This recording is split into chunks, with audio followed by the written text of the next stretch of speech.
What's up guys, Xan Forward Progress Madden. In this video I want to go ahead and take a look at the defense that I use against people who like to abuse the seams with inside pass leads on streaks and fades, particularly to the unbumpable tight ends.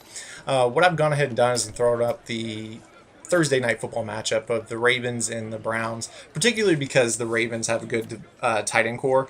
I think Dennis Pitta is second in targets among tight ends in the NFL. I think he's only one behind Jimmy Graham. He's playing lights out football right now, and I'm sure the Ravens will like to target him early and often tonight. So what I like to do is, against people who throw to the tight ends and wide receivers in the slot down the seams, is I like to run this play right here, cover one linebacker spy. And the reason I like this play as a whole is because if you want to run a balanced defense but still have hybrid coverage, meaning zone and man on the field, without having to drop linemen, you can run this defense with little to no trouble. But as far as defending both seams goes, it is excellent. And here's what I like to do. The linebackers, I will place them both into deep zones. Notice how the angles of the deep zones flare to the outside. When I go ahead and show blitz, the linebackers still have those angles that flare to the outside. Take note, if you zone them after you show them blitz, they will both occupy the same spot on the field, so do not do that. So going back here, if you zone them first and then show blitz, you're in good shape. The next thing I like to do is bring down both safeties. What this does in effect is it makes it look like you're running man blitz coverage. Hopefully it'll cause your opponent to block a running back or put him on a delay route and basically just take away one of their passing options. This free safety, you can do one of two things with him. You can either place him in a hook zone over the middle, place him in the middle of the field and then move him so he drops to that spot on the field, and then use the strong safety responsible for the running back. Or you can just use the free safety as a whole and take away whatever you want over the short middle. So for this video, we're going to go ahead and try to force the ball down the seam to Dennis Pitta and Ed Dixon. And you're going to notice that these linebackers drop underneath the route and do an excellent job at taking away what you're looking for. As well as having that free safety in the middle of the field just absolutely takes away from those inside pass leads, rendering it almost useless and stupid for your opponent to even decide that he wants to go there. So we saw that Hag pick the inside pass lead there. Let's say that we've gone ahead and decided that we want to just place Hag in a different zone.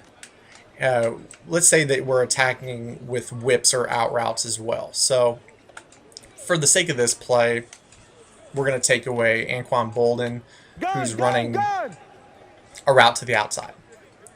So all we have in the middle are these two linebackers.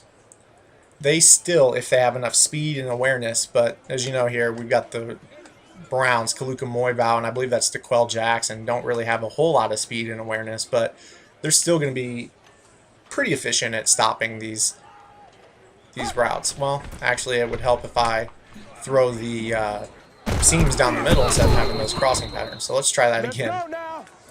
We place Hag in the buzz zone. So we're taking away that route. We're going to go ahead and use a reward here on this side with the running back. You're going to notice the linebackers do a pretty good job at taking away the middle of the field, forcing you to throw to the outside. And the alignment pre-snap has our DBs shaded the outside, maybe even head up on the wide receivers. So it's a tough throw to make.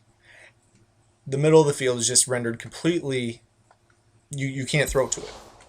So what if your opponent is not using bunch? What if they go, or I'm sorry, what if they're not using snugs? They just want to have, one seam threat on the field. Let's say they run bunch. This defense still works, and it's actually a very flexible defense. So I'll show you this here. The setup is very much the same. You would still zone the guy on the side that you think is a threat. And if you fear that they're going to throw a corner out there, you've still got two guys rushing if you want to place your D-end in a buzz zone. I recommend having the more athletic linemen in the D-end position such that they can cover as well. So what you're going to do is basically just take away the deep seam with the help of the linebacker. And if you see anything cross the middle, that is your responsibility to jump it. So let's say they run something like this. They're going to look to throw the seam to Bolden, then the corner route to Jones, and then look to cross the middle to Dixon. And assuming that I have four hands, you would see I would take away the inside throw to Bolden, the corner route is gone, and then both those cross patterns, I would jump those as well. Pretty good coverage. You would have to assume, looking at this, that Hag would not just be randomly standing there in center field, not doing nothing, but he would actually be over here somewhere in this area of the field, helping take away this area from this slant and this developing wide trail route. As you can notice, the corner route, you couldn't throw that as it broke to the outside, and you did not have a pass lead to the seam down the middle of the field. So go ahead and take a look at that. This is the dollar formation cover one linebacker spy. You can run it out of any of the formations that have that 3-2-6 like alignment. Some of them like to sub in linebackers for D linemen, but anything that looks like the traditional dollar will work for you. Thanks, guys.